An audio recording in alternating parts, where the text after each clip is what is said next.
తన రెక్కల చాటున నిన్ను భద్రపరిచున్నాడు. దేవుడు అగ్నివలె నీ చుట్టూ ఉండి నిన్ను నడిపించుచున్నాడు. దేవుడే తన సన్నిధిని నీతో కూడా ఉంచి నడిపించుచున్నాడు. సంఘమా భయపడవద్దు, చిన్నమందా భయపడవద్దు, ఓ క్రైస్తవుడా భయపడవద్దు.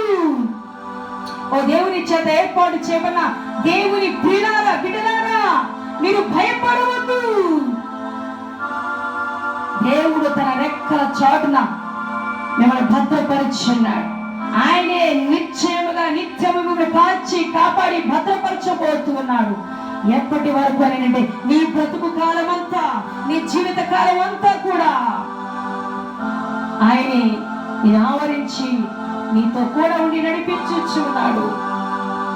ఆ గమనము కలిగి జీవించు, ఆ గ్రహింపులో నీవు జీవించు. హల్లెలూయా, హల్లెలూయా. అందుకే ఆయన ప్రేమను బట్టి, ఆయన కృపను బట్టి, ఆయన ఇచ్చిన భద్రతను బట్టి నీవు ఈ రోజున ఆయనను స్తుతించాలి, ఆయనను మహిమపరచాలి. ఆయన నీ పట్ల కలిగి ఉన్న చిత్తాన్ని బట్టి, ఆయన నిన్ను ఏర్పాటు చేసుకున్న విధానమును బట్టి, ఆయన జ్ఞాపకంలో నీవు ఉన్నందుకు, ఆయన నీకు అనుగ్రహించిన రక్షణ పరిశుద్ధాత్మను బట్టి, ఆయన నీకు అనుగ్రహించిన సమస్తాన్ని బట్టి నీవు ఆయనను మహిమపరచు, ఆయనను స్తుతించు, సేవించు. కుడి ఎడమలకు తొలగిపోకుండా ఆయన మార్గములోనే నీవు నడవాలని దేవుడు కోరుచున్నాడు. దేనికి ఎవరికి భయపడవద్దు. దేవుడే దేవుడే తన రెక్కల చాటు నిన్ను భద్రపరుచున్నాడు. తన అంగుల పొదిలో దాచి పదునైన ఖడ్గముగా, పదునైన బాణముగా నిన్ను సిద్ధపరచుచు ఉన్నాడు.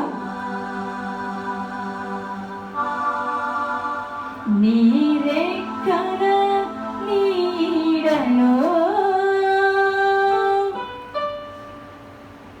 మము కాచిన యేసయ్యా,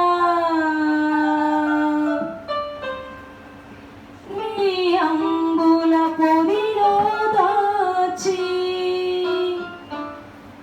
భద్రపరచిన దేవా. హల్లెలూయా, హల్లెలూయా, హల్లెలూయా. దేవునికే సమస్త మహిమ, ఘనత, ప్రభావములు కలుగునుగాక. ఆమేన్, ఆమేన్. చేసి అందరు కూర్చున్నట్లయితే దేవుడు విశ్రాంతి దినమున మనందరి కొరకు సిద్ధపరిచినటువంటి శ్రేష్టమైన జీవవాక్యాన్ని భుజించుదాం. రండి, దేవుని వాక్యాన్ని ధ్యానించుకొని